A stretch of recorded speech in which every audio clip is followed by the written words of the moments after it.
어떻습니까? 자연이 이어가고 있습니다. 도서관은 좀 추운 감도 없지 않아 있지만은 낮에 기온이 따뜻해짐으로 말미암아 이곳저곳에 꽃들이 피어나고 아름다운 자연입니다.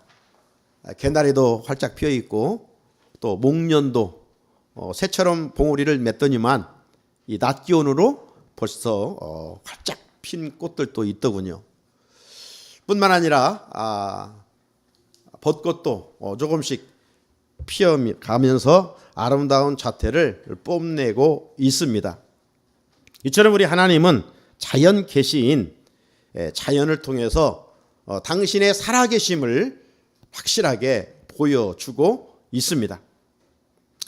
자, 훈풍으로 겨우내 앙상한 나무 가지마다 이처럼 이제 싹을 내고 꽃을 피우는 것처럼 오늘도 우리 예배 가운데 마가 다락방에 임했던 성령의 훈풍, 성령의 바람으로 하나님의 임재를 경험하는 귀하고 복된 시간이 될 수 있기를 주님의 이름으로 축복합니다.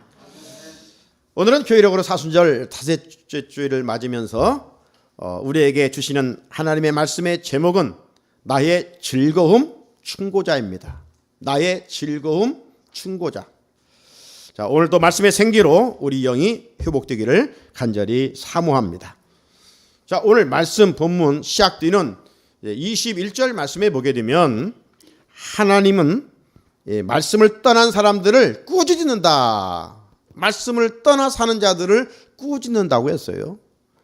21절입니다. 교만하여 저주를 받으며 주의 계명들에서 떠나는 자들을 주께서 꾸짖으셨나이다. 주님께서 누구를 꾸짖으신다고요? 주의 말씀을 떠나 사는 사람들, 말씀 없이 사는 사람들을 꾸짖는다는 거예요. 여러분, 주의 계명을 떠나 사는 사람들은 꾸짖음을 넘어서 영적인 생명이 단절된다는 것을 말씀해 주고 있습니다. 복중의 아이는 엄마의 탯줄을 통해서 영양분을 공급받아 생명을 이어가지요. 이런 것처럼 우리 그리스도인들은 말씀의 자양분을 통해서 우리의 영적 생명을 이어가게 되는 것입니다. 따라서 성도가 신앙생활하면서 교회를 오고 가면서 하나님의 말씀을 등한시한다면 그 영혼은 사막에 심긴 나무와 같이 점점점 메말라 죽을 수밖에 없는 것이죠. 한 걸음 나아가 성도들에게 말씀의 결핍은 모든 죄악의 온상입니다. 말씀을 떠나 살며 생각하는 것이, 행동하는 것이 죄와 자연스럽게 연결될 수밖에 없습니다. 말씀을 붙들지 않으면 반드시 본능을 쫓다가 언젠가는 세상으로 돌아갈 수밖에 없는 거예요. 물고기가 물을 떠나 살 수 없는 것처럼 그러므로 우리 그리스도인들은 말씀을 떠나서는 살 수가 없습니다. 그래서 오늘 21절에서 시인은 말씀 없이 사는 사람들의 삶과 그 종말을 두 가지 현상으로 말씀하고 있습니다. 자, 21절 다시 한번 읽어볼까요? 시작. 교만하여 저주를 받으며 주의 계명들에서 떠나는 자들을 주께서 꾸짖으셨나이다. 첫째, 말씀이 없이 살면 어떻다고요? 교만하다는 겁니다. 교만하다는 거예요. 근데 교만은 그 시작이 어디냐? 교만의 뿌리는 어디냐? 하나님의 말씀을 경홀히 여기는 데서부터입니다. 에덴 동산에서 뱀이 여자를 찾아와 어떻게 속삭였습니까? 창세기 3장 5절에 보면 너희가 그것을 먹는 날에는 너희 눈이 밝아져 하나님과 같이 되어 선악을 알 줄 하나님이 아심이니라. 선악과 먹으면 하나님과 같이 된다는 거예요. 얼마나 매력적입니까? 그래서 그만 그 달콤한 소리에 하나님과 같이 되려고 피조물에 있지 아니하고 창조주 위치에 올라가려고 하는 이게 뭐예요? 교만이죠. 성경이 말하는 최초의 죄목은 교만입니다. 교만은 말씀을 소홀히 하는 데서부터 먹지 말라 했는데 마귀의 음성을 듣고 먹는 데서부터, 불순종하는 데서부터 이제 죄가 시작된 것이죠.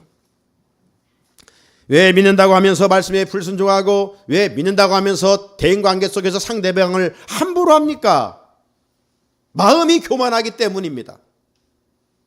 마음이 겸손한 사람은 하나님을 높이며 나와 관계되는 사람을 함부로 하지 않습니다. 따라서 교만을 물리치기 위해서는 다른 길이 없어요. 우리 안에 말씀을 새기고 말씀과 더불어 살아가는 겁니다. 말씀이신, 겸손이신 예수님의 성품을 가지고 살아가는 것입니다. 그러면 물이 아래로 흐르듯 우리는 겸손히 몸에 배이게 되어 있습니다. 빛이 들어오면 어둠이 물러가듯이 겸손하신 예수님을 모시면 우리의 마음에 있었던 교만은 물러가게 되어 있습니다. 주님을 모시지 않고 살면 그 인격은 저절로 교만하게 행동할 수밖에 없습니다. 자, 교만은 그 결과가 무엇일까요? 교만은 교만으로 끝나는 것이 아니라 하나님은 교만에 대해서 잠언 16장 18절에 이렇게 말씀합니다. 교만은 패망의 선봉이요 거만함은 마음은 넘어짐의 앞잠이니라. 실패하는 삶의 인격은요 교만이 자리했고 있기 때문입니다. 반면에 겸손한 사람은 어떻게 된다고요? 존귀의 길잡이니라. 존귀의 길잡이니라. 한마디로 말하면 세상에서 성공한 사람은 겸손한 사람이고 실패하는 사람은 교만한 사람이다. 하나님은 교만한 자를 물리치시기 때문이고 겸손한 사람은 하나님이 높이시기 때문입니다. 둘째, 말씀이 없이 살면 꾸지람을 받는다고 그랬습니다. 주의 계명들에서 떠나는 자들을 주께서 꾸짖으셨나이다. 여기 꾸짖었다는 말은 우리가 자녀들이 뭐 잘못했을 때 좀 혼내는 차원을 말함이 아닙니다. 종말론적인 의미가 강합니다. 종말론적인 의미가 강하다는 것은 하나님의 심판을 통해서 저주를 받는다는 거예요. 신명기 27장 26절 이 율법의 말씀을 실행하지 아니하는 자는 저주를 받을 것이라 할 것이요 모든 백성은 아멘 할지니라. 예수님의 비유 중에 달란트 비유가 있죠. 그 달란트 비유 중에 한 달란트 받은 종은 주님으로부터 책망을 받았지요. 그때 책망은 단순히 너 왜 한 달란트를 사용하지 않았느냐, 부모가 자녀를 책망하듯 혼내듯 그런 차원이 아니에요. 그 달란트 비유에서 한 달란트 받은 종에게 주님이 하신 말씀을 우리는 잘 기억해야 됩니다. 마태복음 25장 30절에 보니까 이 무익한 종을 바깥 어두운 데로 내쫓아라. 거기서 슬피 울며 이를 갈리라. 이 말씀 속에서 바깥 어두운 곳이 어디겠어요? 지옥을 말합니다. 하나님 말씀을 떠나 사는 자들은 어떤 사람들이에요? 하나님을 아버지라 부르지 않는 사람들, 하나님을 섬기지 아니하고 하나님을 예배하지 않는 사람들입니다. 하나님 보내신 예수 그리스도를 구주로 영접하지 않은 사람들입니다. 성령님의 인도를 따라 살지 아니하는 사람들입니다. 말씀을 떠나 사는 사람들은 예수님의 십자가와 부활을 믿지 아니하는 사람들입니다. 이들의 종착역은 저주를 받아서 지옥에서 영벌하게 된다는 거예요. 반대로 말씀 안에 사는 자들은 주님의 은혜를 입어서 천국에서 영생을 누리게 됩니다. 그러므로 하나님의 자녀인 우리는 항상 하나님의 말씀을 주의 깊게 묵상하면서 말씀의 물결을 따라 살아갈 수 있어야 함을 가르쳐주고 있습니다. 하지만 여러분, 우리가 그리스도인으로서 세상에서 하나님 자녀답게 살려고 몸부림칠 때 어떻습니까? 불신자들이 야, 너 대단하다 인정해 줍니까? 나아가서 우리가 하나님 말씀대로 살 때 모든 일이 다 형통합니까? 잘 됩니까? 그렇지 않습니다.